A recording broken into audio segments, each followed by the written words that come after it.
Hi ಎಲ್ಲರಿಗೂ ನಮಸ್ಕಾರ. Welcome back to my channel Dillu's mamma Kannada ಬ್ಲಾಗ್ಸ್ಗೆ ಸ್ವಾಗತ. ಸೊ ಇವತ್ತು ನಮ್ಮದು wedding anniversary, third year wedding anniversary ನಮ್ದು ಇವತ್ತು. ಫಸ್ಟ್ ಇಯರ್ ಬಂದುಬಿಟ್ಟು ನಾವು ಎಲ್ಲಿಗೆ ಹೋಗಿದ್ವಿ, ಮಗು ಆಗಿತ್ತು, ಮನೇಲೇ ಸೆಲೆಬ್ರೇಟ್ ಮಾಡ್ಕೊಂಡಿದ್ವಿ. ಸೆಕೆಂಡ್ ಇಯರ್ ಬಂದು ಗೋಕರ್ಣಗೆ ಹೋಗಿದ್ವಿ. ಈ ಸತಿ ಥರ್ಡ್ ಇಯರ್ ಎಲ್ಲೂ ಹೋಗೋ ಪ್ಲ್ಯಾನ್ಸ್ ಮಾಡ್ಕೊಂಡಿಲ್ಲ. ಸೊ ಬೆಳಿಗ್ಗೆ ನನ್ನ ಹಸ್ಬೆಂಡು ತಂದುಕೊಟ್ರು, ಫ್ಲಾಸ್ ತಂದುಕೊಟ್ರು. ಸೊ ಇವಾಗ ರೆಡಿ ಆಗಿಬಿಟ್ಟು ಸಾಯಿಬಾಬಾ ರಾಘವೇಂದ್ರ ಸ್ವಾಮಿ ದೇವಸ್ಥಾನ, ಜೆ ಪಿ ನಗರಲ್ಲಿರೋ ರಾಘವೇಂದ್ರ ಸ್ವಾಮಿ ಮಠಕ್ಕೆ ಹೋಗೋಣ ಅಂತ ಅಂದ್ಕೊಂಡಿದ್ದೀವಿ.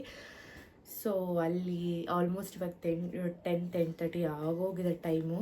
ನಾನು ರೆಡಿ ಕೂಡ ಆಗಿಲ್ಲ. ನನ್ನ ಹಸ್ಬೆಂಡು ಇವಾಗ ಸ್ನಾನಕ್ಕೆ ಹೋಗ್ತಾ ಇದ್ದೀನಿ ಅಂತ ಇದ್ದಾರೆ. ಸೊ ಸ್ಯಾರಿ ತೊಗೊಂಡಿದ್ದೆ, ಸ್ಯಾರಿನ ಸ್ಟಿಚ್ ಕೂಡ ಮಾಡಿಸಿಲ್ಲ. ಯಾಕೆ ಅಂತಂದರೆ ಸ್ವಲ್ಪ ಬ್ಯುಸಿ ಇದ್ದೆ, ಹುಷಾರಿರಲಿಲ್ಲ, ಬ್ಯುಸಿ ಇದ್ದೆ, ಸ್ಟಿಚ್ ಕೂಡ ಮಾಡ್ಸೋಕ್ಕಾಗಿರಲಿಲ್ಲ. ಸೊ ಇವಾಗ ನನ್ನ ಅತ್ತೆ ಹೊಲಿತಾ ಇದ್ದಾರೆ. ಸೊ ಅವರು ಹೊಲಿದು ರೆಡಿ ಮಾಡೋ ಅಷ್ಟರಲ್ಲಿ ನಾನು ಮೇಕಪ್ ಆಗೋಣ ಅಂತಂದ್ಬಿಟ್ಟು ಮೇಕಪ್ ಮಾಡ್ಕೋತಾ ಇದ್ದೀನಿ. ರೆಡಿ ಆಗ್ತೀನಿ, ಇನ್ನೊಂದು ಹಾಫ್ ಆನ್ ಅವರ್ ರೆಡಿ ಆಗ್ತೀನಿ. ನನ್ನ ಮಗನ ಕೂಡ ರೆಡಿ ಮಾಡಬೇಕು. ಇದೆಷ್ಟು ಎಲ್ಲ ಮಾಡಿಕೊಂಡು ದೇವಸ್ಥಾನಕ್ಕೆ ಹೋಗಬೇಕು. ಈವ್ನಿಂಗ್ ಪ್ಲ್ಯಾನ್ಸ್ ಬಂದುಬಿಟ್ಟು ಕೇಕ್ ಕಟ್ ಮಾಡಬೇಕು ಅಂತ ಅಂದ್ಕೊಂಡಿದ್ದೀವಿ. ನಾನು ಕಟ್ ಮಾಡಿಸೋಣ ಅಂತ ಅಂದ್ಕೊಂಡಿದ್ದೀನಿ. ಸೊ ನೋಡೋಣ ಹೇಗೆ ಹೋಗುತ್ತೆ ಅಂತಂದ್ಬಿಟ್ಟು ಬ್ಲಿಂಕಿಟ್ ಮಾಡ್ಕೊಳ್ಳೋಣ ಅಂದ್ಕೊಂಡೆ. ಬಟ್ ನಮ್ಮ ಏರಿಯಾ ಕಡೆಗೆ ಬ್ಲಿಂಕಿಟ್ಟು ವರ್ಕ್ ಆಗ್ತಾಯಿಲ್ಲ.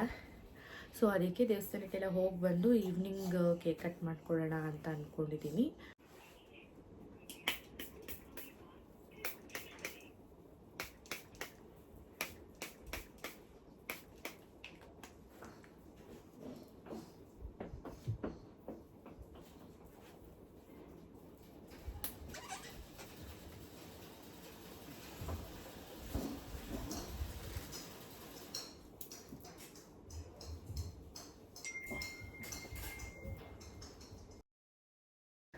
ಸೊ ನಾವು ರೆಡಿಯಾಗಿ ಮನೆ ಬಿಡೋಷ್ಟೊತ್ತಿಗೆ ಆಲ್ಮೋಸ್ಟ್ 12 ಆಗೋಗಿತ್ತು. ನಾನು ನನ್ನ ಗಂಡಂಗೆ ರೇಗಿಸ್ತಾ ಇದ್ದೇನೋ, ನಿಮ್ಮಿಂದನೇ ಲೇಟ್ ಆಗಿದ್ದು, ಮಲ್ಕೊಂಡಿದ್ರಿ, ಸ್ನಾನ ಮಾಡೋದು ಲೇಟ್ ಆಯಿತು, ಹಾಗೆ ಹೇಗೆ ಅಂತ. ಆ್ಯಕ್ಚುಲಿ ನಾನೇ ಲೇಟ್ ಮಾಡಿದ್ದು. ಅದು ಇದು ಮಾಡ್ಕೊಂಡು ಕೆಲಸ ಏನೇನೋ ಮಾಡಿಕೊಂಡು ಸುಮ್ಮನೆ ಓಡಾಡ್ಕೊಂಡಿದ್ದೆ. ಬಟ್ ಆದರೂ ಅವ್ರಿಗೊಂಥರ ಒರೆಸಿದ್ರೆ ಚೆನ್ನಾಗಿರುತ್ತೆ ಅಂದ್ಬಿಟ್ಟು ಒರೆಸ್ತಾ ಇದ್ದೆ. ಸೊ ಜೆ ಪಿ ನಗರಲ್ಲಿ ಫೈನಲಿ ಒಂದು ರೆಸ್ಟೋರೆಂಟಿಗೆ ಬಂದ್ವಿ. ಗೂಗಲ್ ಸರ್ಚ್ ಮಾಡಿದ್ವಿ, ದೇವಸ್ಥಾನ ಕೂಡ ಕ್ಲೋಸ್ ಆಗಿರುತ್ತೆ, ಏನು ಮಾಡೋದು ಅಂದ್ಕೊಂಡು ಲಂಚಿಗೆ ಹೋಗ್ಬಿಡೋಣ ಅಂತಂದರು ನನ್ನ ಹಸ್ಬೆಂಡು. ಸೊ ಸರಿ ಅಂದ್ಬಿಟ್ಟು ಲಂಚಿಗೆ ಬಂದ್ವಿ. ಇಲ್ಲಿ ನಿಮಿಸಿ ಅಂತ ಒಂದು ರೆಸ್ಟೋರೆಂಟ್ ಜೆ ಪಿ ನಗರಲ್ಲಿದೆ. ಸೊ ಆ ರೆಸ್ಟೋರೆಂಟಿಗೆ ಬಂದು ಈ ಒಂದು ಹೋಟೆಲ್ ಬಂದುಬಿಟ್ಟು ನಾವು ಆನ್ಲೈನಲ್ಲಿ ಸರ್ಚ್ ಮಾಡಿದ್ದು, ಗೂಗಲಲ್ಲಿ ಸರ್ಚ್ ಮಾಡ್ಕೊಂಡು ಬಂದಿದ್ದು. ಆಲ್ಮೋಸ್ಟ್ ಇವಾಗ ದೇವಸ್ಥಾನ ಕ್ಲೋಸ್ ಆಗೋಗಿರುತ್ತೆ, ಹೋದ್ರೂ ಪ್ರಯೋಜನ ಇಲ್ಲ ಅಂದ್ಕೊಂಡು ನನ್ನ ಹಸ್ಬೆಂಡ್ ಲಂಚಿಗೆ ಹೋಗ್ಬಿಡೋಣ ನಡಿ ಅಂತಂದರು. ನನ್ನ ಸಿಸ್ಟರ್ ಇನ್ ಲಾ ಕೂಡ ಆ ಕಡೆಯಿಂದ ಬಂದರು. ಸೊ ಈ ಒಂದು ರೆಸ್ಟೋರೆಂಟ್ ಹೆಸರು ಬಂದು ನಿಮಿಸಿ ಅಂತ. ಸೊ ಈ ಒಂದು ಹೋಟ್ಲು ಬಂದು ಪ್ಯೂರ್ಲಿ ವೆಜ್ ಕ್ರುಸಿನ್ ಹೋಟೆಲ್ಲು. ಸೊ ಎಲ್ಲ ಕಾಂಟಿನೆಂಟಲ್ಲು, ಇಂಡಿಯನು ಎಲ್ಲ ಇತ್ತು. But one of the best hotel in J P Nagar ಅಂತಲೇ ಹೇಳ್ಬೋದು. ತುಂಬ ಚೆನ್ನಾಗಿತ್ತು ಫುಡ್ ಅಂತೂ. ತುಂಬ ದಿಸದ ಮೇಲೆ ನಾನು ತುಂಬ ಒಳ್ಳೆ ಫುಡ್ಡು ರೆಸ್ಟೋರೆಂಟಲ್ಲಿ ತಿಂದಿದ್ದು ಅಂದರೆ ಮೇ ಬಿ ಇಲ್ಲೇ ಅಂತ ಅನಿಸುತ್ತೆ. ತುಂಬ ವರ್ಷಗಳಾದಮೇಲೆ ಅಂದರೆ ಒಂದು ಐಟಮ್ಸ್ ತೊಗೊಂಡಿರೋದ್ರಲ್ಲಿ ಒಂದಷ್ಟು ಐಟಮ್ಸಲ್ಲಿ ಕೆಲವೊಂದು ಐಟಮ್ಸ್ ಇಷ್ಟ ಆಗುತ್ತೆ, ಇಲ್ಲ 2 ಐಟಮ್ಸ್ ಇಷ್ಟ ಆಗುತ್ತೆ ಯಾವ್ದಾದ್ರು ರೆಸ್ಟೋರೆಂಟಿಗೆ ಹೋದರೆ. ಬಟ್ ಇಲ್ಲಿ ಮಾತ್ರ ಕೊಟ್ಟಿದ್ದೆಲ್ಲ ಐಟಮ್ಸು ತುಂಬ ಚೆನ್ನಾಗಿತ್ತು. ನಾವು ಸ್ಟಾರ್ಟರ್ಸ್ ಅಂತ ಟ್ರೈ ಮಾಡಿದ್ದು ಮ್ಯಾಂಚೋ ಸೂಪ್ ತೊಗೊಂಡಿದ್ವಿ, ಹಾಗೆ ಮಲೈ ಬ್ರೋಕ್ಲಿ ತೊಗೊಂಡಿದ್ವಿ, ಆಮೇಲೆ ಸ್ಪೆಗಿಟಿ ತೊಗೊಂಡಿದ್ವಿ. ಮತ್ತು ಅವ್ರದ್ದು ರೆಸ್ಟೋರೆಂಟ್ದೊಂದು ಫೇಮಸ್ ರೈಸ್ ಯಾವುದೋ ಅಂತ ಹೇಳಿದ್ರು, ಯಾವುದೋ ನೇಮ್ ಮರ್ತೋಯ್ತು, ಅದು ತೊಗೊಂಡಿದ್ವಿ. ಸೊ ಅದಾದಮೇಲೆ ಪನ್ನೀರ್ ಚಿಲ್ಲಿ ತೊಗೊಂಡಿದ್ವಿ. ತುಂಬ ಅಂದರೆ ತುಂಬ ಚೆನ್ನಾಗಿತ್ತು, ಸಕ್ಕತ್ತಾಗಿತ್ತು. ಫುಡ್ಡು ಕೂಡ ತುಂಬ ಚೆನ್ನಾಗಿತ್ತು. ಹಾಗೆ ಅಲ್ಲಿನ ಸ್ಟಾಫ್ಸು ಕೂಡ ಅಷ್ಟೇ ಇದರಾಗಿದ್ದರು, ತುಂಬ ಫ್ರೆಂಡ್ಲಿ ಆಗಿದ್ದರು. ಮತ್ತು ಹೈಜೀನ್ ವೈಸಲ್ಲೂ ಅಷ್ಟೇ ತುಂಬ ಕೇರ್ ತೊಗೋತಾಯಿದ್ರು. ಲೈಕ್ ಏನಾರು ಒಂಚೂರು ಬಿದ್ದರೆ ಅದನ್ನೆಲ್ಲ ಹಾಗೆ ಕ್ಲೀನ್ ಮಾಡ್ತಿದ್ರು. ಮತ್ತು ಪ್ಲೇಟ್ಸು ಅಷ್ಟೇ, ಒಂದೊಂದು ಐಟಮ್ಸ್ ಬಂದಾಗ ಪ್ಲೇಟ್ಸ್ ಚೇಂಜ್ ಮಾಡೋದಾಗಿರ್ಬೋದು, ಮತ್ತು ಟೇಬಲ್ ಕ್ಲೀನ್ ಮಾಡೋದಾಗಿರ್ಬೋದು, ಸ್ಪೂನ್ಸ್ ಎಲ್ಲ ಎತ್ತಾಕೋದಾಗಿರ್ಬೋದು, ಒಂದೊಂದು ಐಟಮ್ಸ್ಗೂ ಹಾಗೆ ಚೇಂಜ್ ಮಾಡ್ತಾಯಿದ್ರು. ನೋಡ್ಬೋದು ನೀವು ಸ್ಟಾಫ್ಸ್ ಎಲ್ಲ ಎಷ್ಟು ಫ್ರೆಂಡ್ಲಿ ಆಗಿದ್ದಾರೆ ಅಂತಂದ್ಬಿಟ್ಟು. ಇದೆಲ್ಲ ಆದಮೇಲೆ ಮುಗಿಸ್ಕೊಂಡು ನೋಡಿದ್ವಿ. ಆಲ್ಮೋಸ್ಟ್ 4 ಆಗಿತ್ತು, 3:30 ಆಗಿತ್ತು. ರಾಘವೇಂದ್ರ ಸ್ವಾಮಿ ದೇವಸ್ಥಾನ ಇನ್ನೂ ತೆಗ್ದೂ ಇರಲಿಲ್ಲ. ಸೊ ಮನೆ ಹತ್ರನೇ ಹೋಗೋಣ ಅಂತ ವಾಪಸ್ ಬಂದ್ವಿ. ಸ್ವಲ್ಪ ಹಾಗೆ ಎಲ್ಲ ರೆಸ್ಟ್ ಮಾಡಿ ನನ್ನ ಹಸ್ಬೆಂಡ್ಗೆ ಅವರು ಸ್ವಲ್ಪ ಸುಸ್ತಾಗಿದ್ರು ಅಂತ ರೆಸ್ಟ್ ಮಾಡಿದ್ರು. ಇದೆಲ್ಲ ಆದಮೇಲೆ ಹಾಗೆ ಸ್ಮಾಲ್ ಸೆಲೆಬ್ರೇಷನ್ಸ್ ಅಂತ ನಮ್ಮ ಅತ್ತೆ ಅವರು ಕೇಕ್ ಕೂಡ ತರಿಸಿದ್ರು. ಹಾಗೆ ನಾನು ನಮ್ಮಿಬ್ಬರು ಆ್ಯನಿವರ್ಸರಿಗೋಸ್ಕರ ಅಂತ ಕೂಡ ಕೇಕ್ನ ತೊಗೊಂಡು ಬಂದಿದ್ದೆ ಹೋಗಿ. ಹಾಗೆ ಎಲ್ಲ ಸೆಲೆಬ್ರೇಟ್ ಮಾಡಿಕೊಂಡು ಎಲ್ಲ ಕೇಕ್ಗಳೆಲ್ಲ ತಿನ್ನಿಸ್ಕೊಂಡು, ನನ್ನ ಮಗ ಕೂಡ ಅಷ್ಟೇ ಅವ್ನ ಬರ್ತಡೇ ಆದಾಗಿಂದ ಹ್ಯಾಪಿ ಅಂದ್ಕೊಂಡು ತುಂಬ ಖುಷಿ ಪಡ್ತಾನೆ ಕೇಕ್ ಎಲ್ಲ ಕಟ್ ಮಾಡೋದಕ್ಕೆ. ಸೊ ಅವನಿಗೂ ಈ ಕೇಕ್ ಕಟ್ಟಿಂಗ್ಸ್ ಎಲ್ಲ ಅಂದರೆ ತುಂಬ ಇಷ್ಟ ಅಂತ ಅಂದ್ಬಿಟ್ಟು ಅವನು ಕಟ್ ಮಾಡ್ತೀನಿ ಅಂದ. ಸೊ ಇದೊಂಥರ ಸ್ಮಾಲ್ ಸೆಲೆಬ್ರೇಷನ್ಸ್ ಥರ ಆಯಿತು. ನಮ್ಮ ಮನೇಲಿ ಏನೇ ಆಗಿದ್ರೂ ಲೈಕ್ ಈ ಥರ ಆರತಿ ಮಾಡೋದು ಎಲ್ಲ ಅಂದರೆ ಒಂದು ಮೇಯ್ನ್ ಇದರ ಥರ ಅಂತ ಹೇಳ್ಬೋದು, ಟ್ರೆಡಿಷನ್ಸ್ ಥರ ಅಂತಲೇ ಹೇಳ್ಬೋದು.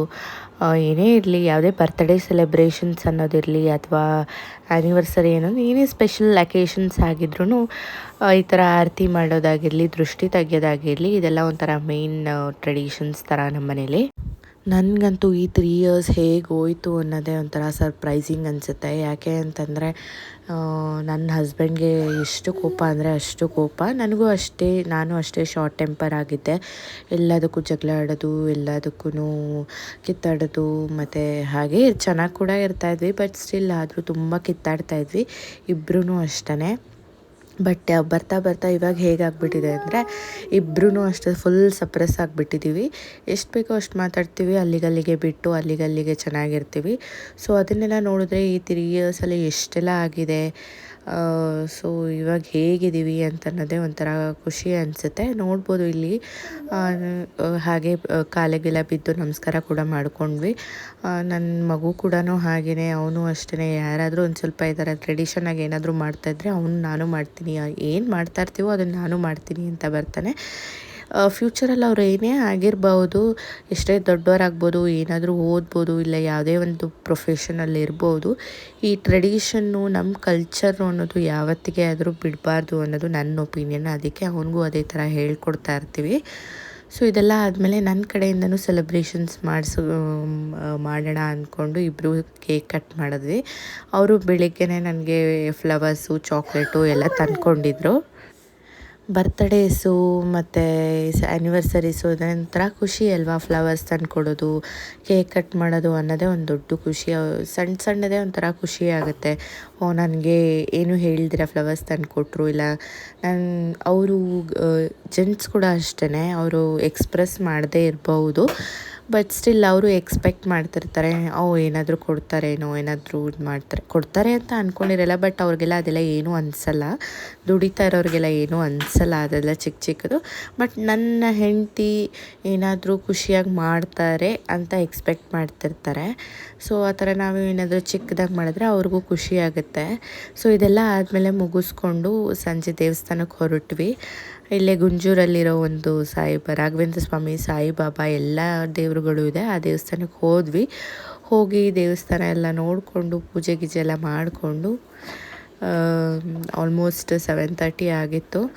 ಹಾಗೆ ಎಲ್ಲ ದೇವಸ್ಥಾನ ಎಲ್ಲ ಪೂಜೆ ಎಲ್ಲ ಮಾಡಿಸ್ಕೊಂಡು, ಸೊ ಆ್ಯನಿವರ್ಸರಿ ದಿನ ರಾಘವೇಂದ್ರ ಸ್ವಾಮಿ ನೋಡಬೇಕು ಅಂತ ಇತ್ತು, ನೋಡಿದ್ದಾಯಿತು. ಪೂಜೆ ಎಲ್ಲ ಮಾಡಿಕೊಂಡು ಮನೆ ಕಡೆ ಹೊರಟ್ವಿ. ಸೊ ಇದಾಗಿತ್ತು ನಮ್ಮ 3rd ಇಯರ್ ಆ್ಯನಿವರ್ಸರಿ ಸೆಲೆಬ್ರೇಷನ್ಸ್. ನನಗಂತೂ ಈ ದಿನ ತುಂಬ ಖುಷಿ ಆಯಿತು, ತುಂಬ ಚೆನ್ನಾಗಿ ಕೂಡ ಇತ್ತು, ಮನ್ಸಿಗೆ ನೆಮ್ಮದಿ ಕೂಡ ಅನ್ನಿಸ್ತು. ಸೊ ಒಂಥರ ನೆಮ್ಮದಿಯಾಗಿರುವಂತಹ ಡೇ ಅಂತಲೇ ಹೇಳ್ಬೋದು.